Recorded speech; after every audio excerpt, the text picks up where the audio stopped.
Chapter 1. Understanding the Concept of Kingdoms.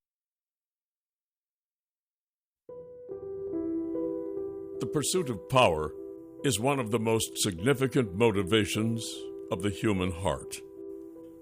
The passionate desire to manage one's circumstances and environment seems to be built into the entire human race. To the best of their ability, people work hard to control and improve their surroundings. Within any culture, people learn the rules of the road so that they can either follow them or break them.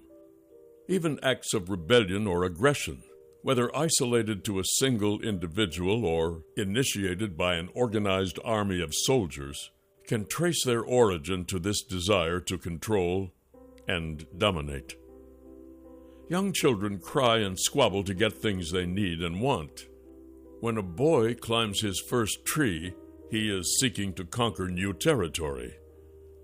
When a girl picks a bouquet of flowers, she is trying to create something beautiful. As children mature, they gain knowledge about the world around them, and they put that know-how to use, striving not only to survive, but to thrive. This innate urge to manage the prevailing circumstances causes people to band together to accomplish things. Starting with family units, people organize themselves into towns, cities, geographical regions, and nations. They identify themselves as residents and citizens of the places where they live and work. Together they share resources, face challenges, and train their children to do the same. In a true kingdom, every single thing becomes part of the king's personal property. Where did this pursuit of power come from? Why does this trait manifest itself so consistently over the centuries, regardless of the color of a person's skin, gender, age and maturity, educational level, skills, economic situation, or family of origin? I am convinced that it is because the whole human race, individually and collectively, was created to exercise management over its prevailing circumstances. And in order to understand ourselves better and to identify how we fit into the big picture, we must first understand the concept of kingdoms and how kingdoms work. All kings have territory and extend it. Anything called a kingdom is a place where someone called a king has dominion over something. No king can have dominion unless he can claim ownership over territory.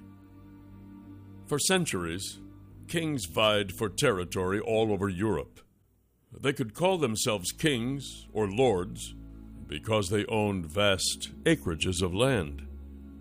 And whatever was in the land became their property, their kingdom. Every field of barley, road and river, every fox and tree and rat belonged to them. Whenever one king grew strong enough to invade another king's property, he could extend his holdings. The greatness of his kingdom was measured by the amount of land he possessed. Kings formed armies of soldiers to protect their territory and to invade neighboring regions. The armies were funded by the resources of the king, and in the same way, the farmers who worked the land depended on the king's largesse, even as they turned over most of their crops and livestock to him. Nothing in the experience of modern governments equips us to understand this. The President of the United States does not own the whole country. The Prime Minister of England does not own the country he governs, and neither does the Queen. But in a true kingdom, every single thing becomes part of the king's personal property. Every mountain, all of the roads, the animals and plants, the food and the water. No king can claim rulership unless he possesses some territory, which makes all kings products of their property. The glory of a kingdom is determined by the size of the king's territory. That is why kings love to expand their kingdoms. The history of kingdoms is a story of expansion. A king must have territory. He must have something to rule. He must be wealthy and strong and decisive, and he must desire to be the king. No part-time or reluctant kings need apply for the job. The king embodies the essence of his kingdom. The kingdom issues forth from him. His relative permanence instills confidence. May I suggest that your president or prime minister does not embody your country? He is not permanent enough. In fact, he has a part-time job. That's right. A democracy or a republic is not the same as a kingdom. If you are looking for stability and consistency, you do not want to put your faith in somebody who will be in charge for only 4 years or so. Your mortgage has 25 or 30 years on it. Wouldn't you like someone to be in charge at least longer than your mortgage? The king is the center of a kingdom. He is the heart of it. People have to obey a king. He is the sovereign, and you do not argue with him or vote him out of office. We know what it is like to disagree with our elected officials. In fact, we tend to disagree quite loudly, and we broadcast it on the news. But disagreement with a king puts you in peril for your life. You do not have to like what he says, but you have to obey if you expect to stick around.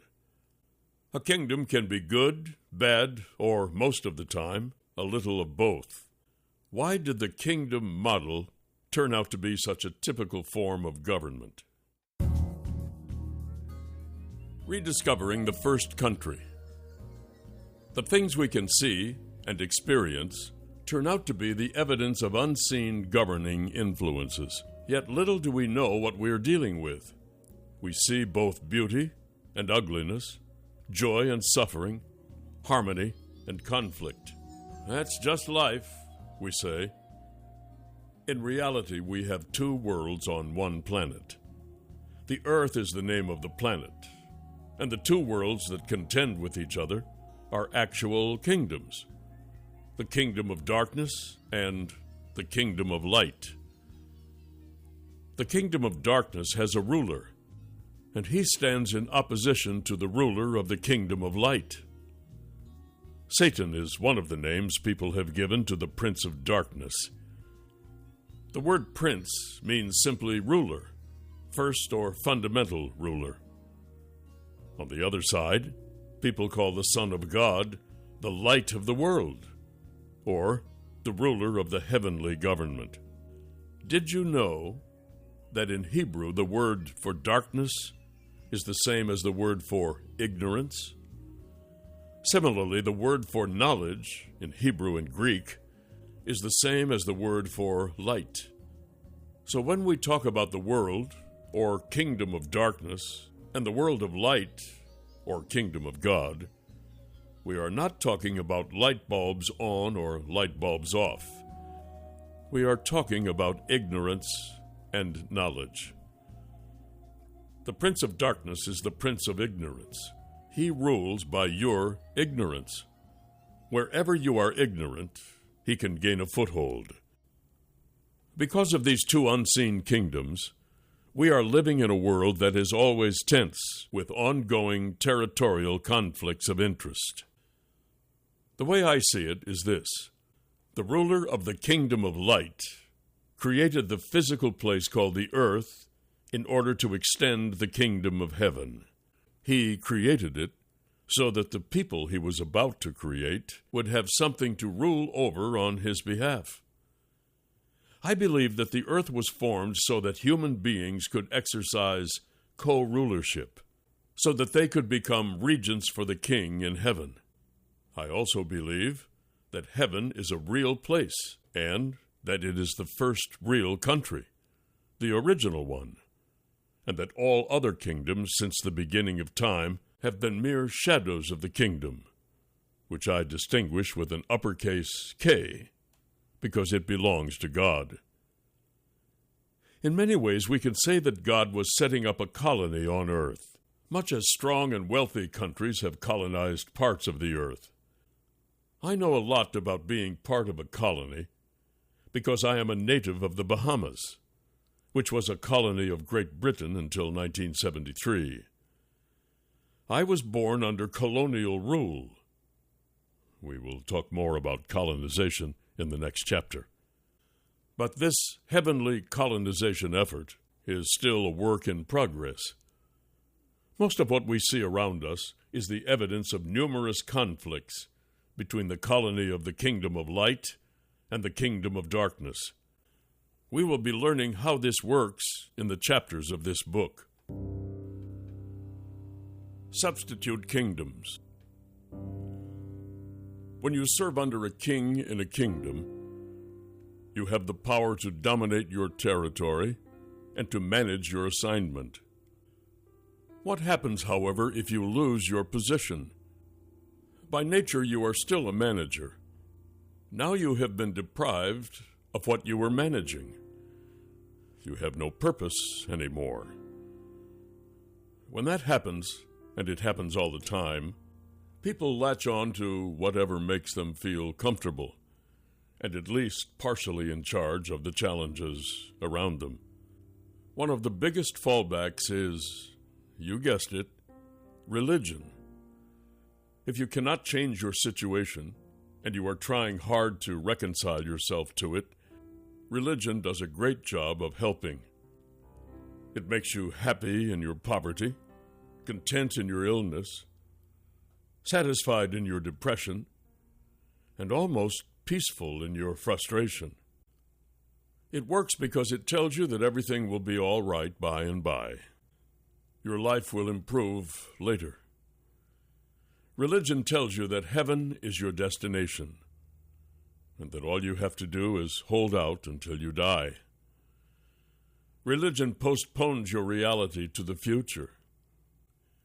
It makes itself very attractive because it helps you accept things as they are when you feel you have lost control over your circumstances. I am mentioning religion because I do not want you to get off on the wrong track about the kingdom. Religion is not the same as the kingdom I am talking about. It is a substitute. I know that both kingdom of God and kingdom of heaven sound religious, but the kingdom is something higher than any religion in the world. If the kingdom of God is not the same as religion, what is it? Let's put together what we know already and see what we come up with. We have determined that a kingdom involves a king having dominion over actual territory, and that the original territory, or first country, of the kingdom of God is heaven. So, a kingdom is a government, and the kingdom of God is God's government. To that I added the fact that a king's decisions affect his territory and its citizens. A king is sovereign. He does not need to consult anyone else or get their votes. In other words, his will can become law. If he is a wicked, self-serving king, his expressed will can mean that the citizens will suffer. Just think what happened when people did not obey the expressed will of ancient kings. One moment, he could be lavishing a fortune on them, and the next moment, he could say, "Off with their heads." For better or worse, then, a king's decisions and decrees produce the quality of life of his subjects. Over time, the king's declarations produce a culture for the citizens of the kingdom. It may be a culture of fear and poverty, or it may be a culture of freedom and peace. What is a kingdom? By basic definition, then, any kingdom can be defined as follows. A kingdom is the governing influence of a king over a territory, impacting that territory with his will, his purpose, and his intent, producing a culture and a moral standard for his citizens. A kingdom is definitely a governmental system, but a kingdom is not a democracy or a republic. The king's word is law, and he does not need to share his power with other branches of government. He is the government. He is the sole and final authority. He is the law, the court, the judge, the cabinet, the Congress, and the Parliament. He is the head of state, the president, and the prime minister. And he does not have to worry about term limits. Nobody votes for him or against him, because in a kingdom, nobody votes. Referendums are unheard of in a kingdom. From our national culture, as well as from our religious culture, we sometimes get the notion that we can exercise our vote for or against one of the king's laws or decisions. But it doesn't work that way. The king has influence over his territory, and he rules over it. This means that he rules over the people who dwell there, the ones who are the citizens of his territory. He looks after them. He organizes them to function as a society. Now, most of you who will be reading or listening to this book have been raised in countries that are considered democracies or republics. Even in countries with a king or queen, like England, the governing power and authority does not reside solely in that one person. It can be very difficult for most of us to wrap our minds around the concept of living as a citizen of a kingdom. Our idea of the kingdom concept is insufficient, to say the least. From our national culture, as well as from our religious culture, we sometimes get the notion that we can exercise our vote for or against one of the king's laws or decisions. But it doesn't work that way. Even when highly respected religious leaders vote, for example, to promote a practicing homosexual into a position of high authority, they cannot change the moral standard of the king or his true kingdom. The king of the original country, heaven, is God, and he is the highest king of them all. Characteristics of a kingdom. All kingdoms share specific characteristics. As you listen or read through this list, you will find yourself nodding in agreement. Yes, I knew that. It seems so obvious when you see the facts. How could we have missed it for so long? We will be discussing most of these in detail in the chapters of this book. Here are the characteristics of a kingdom, any kingdom, whether an earthly one or the heavenly one. All kingdoms have a king. Kings are born into kingship, not nominated and elected. All kingdoms have a lord, which means an owner. The lord and king are the same. The king's power is absolute in a true kingdom. All kingdoms have territory. The king must have a domain. The king personally owns everything in his domain. The king is never voted out of power in a kingdom. All kingdoms are a country, a nation, and they are different from each other. All kingdoms have a constitution, a covenant that the king makes with his own citizens.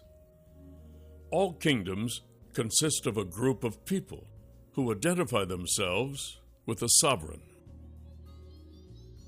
All kingdoms have laws. Laws are the strict principles by which the citizens must live.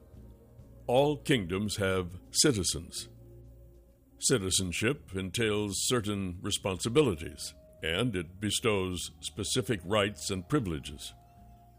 All kingdoms have royal privileges to which the citizens can have access through royal favor. All kingdoms have a principle of royal favor. All kingdoms have a code of ethics. All kingdoms have common wealth, which is why they are often called a commonwealth. The citizens have access to the same supply of wealth. Along the same lines, all kingdoms discourage private ownership. All kingdoms have a culture. This has to do with their lifestyle, clothing, values, and morals, food, and even the way people respond to problems.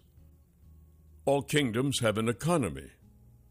All kingdoms have a taxation system.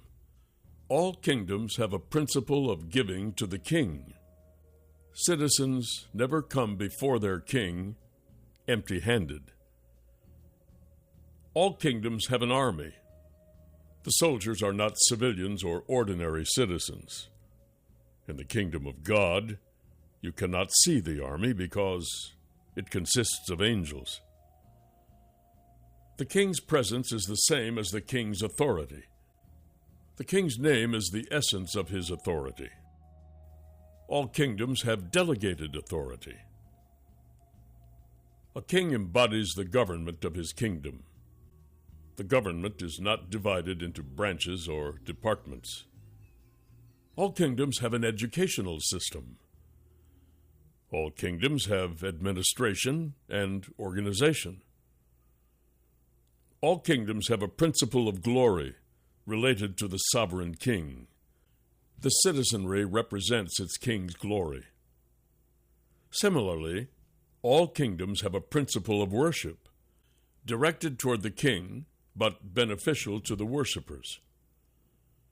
All kingdoms have principles of reputation and provision. This means that, for the sake of his reputation, the king must meet the needs of his citizens. All kingdoms have a principle of decree. Kings do not need to debate proposed laws, and their decrees cannot be changed. Kings can choose their own citizens. Without knowing the big picture, most of us get involved in all of our rituals and we forget about our relationship with our Creator. We think that everything begins and ends with us. People are looking for qualities such as these. They would like a new economy. They would like to live under different laws. They want to experience royal favor and privileges. This is the kind of kingdom we are all seeking, even though all of us will remain subject to the restrictions of whatever country and municipality we belong to, as long as we are alive on planet Earth. We retain an instinctive passion for something bigger and better, some kind of kingdom of light and goodness. The big picture. If you do not understand the big picture of what God intended for the earth and its citizens, you cannot understand your small part of the whole story.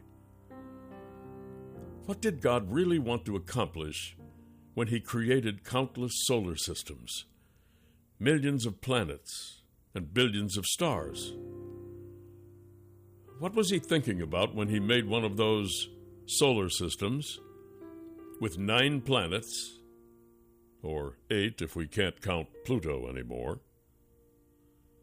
What was His intent when He chose the 3rd planet from that solar system's sun and put life on that planet? And what was He thinking about when He decided to put a piece of Himself into a dirt suit on that planet, creating something called man? What was He thinking about? What was He after? Meantime, here on Earth, what is the point of staying alive? Are we born just to make a living, reproduce by having a child or two, and eventually die? Without knowing the big picture, most of us get involved in all of our rituals and we forget about our relationship with our Creator. We think that everything begins and ends with us. We are always scrambling to stay on top. Our lives never seem to have very much meaning. If, however, you understand that the created universe stems from a parallel universe called heaven, and that the Creator is a king who is always extending his territory, you can begin to recognize that you are a part of a family business. In fact, being part of that family business gives you significance. The kingdom is a family business, and our Father wants to extend His business into foreign territories. He wants his kids, like you and me, to run the Earth Department for him. All human beings are searching for some kind of significance, and their search manifests itself in many ways. All religions attempt to answer the big picture questions. All the conflicts between religions come from the competing searches. It is not just the Buddhists, the Hindus, the Muslims, the Christians, and the other major or minor religions. Even the agnostics and the atheists are part of the same search. The search is not bad, but as we know very well, the search often becomes its own answer. We stop searching and make the means the end. We get defensive about our own version of the search and protective of our particular rituals. We set ourselves apart as members of our own particular group. We miss the fact that there is more. We are the King's kids. The King has been inviting us to realize that we are his children and to become full citizens of the biggest, richest, most glorious kingdom we can imagine. And we have not heard his invitation. Instead, we've been fooling around like street urchins in some vacant lot, trying to change it into a playground. The kingdom is a family business, and our Father wants to extend his business into foreign territories. He wants his kids like you and me to run the Earth Department for him. His intention was to have the Earth Department look a lot like the headquarters. He wants to extend his experience from the invisible world to the visible world through his family members. He wants his kingdom to come and his will be done on earth as it is in heaven. The book will tell you what you want to know if you want to become a part of the most important family business of all time.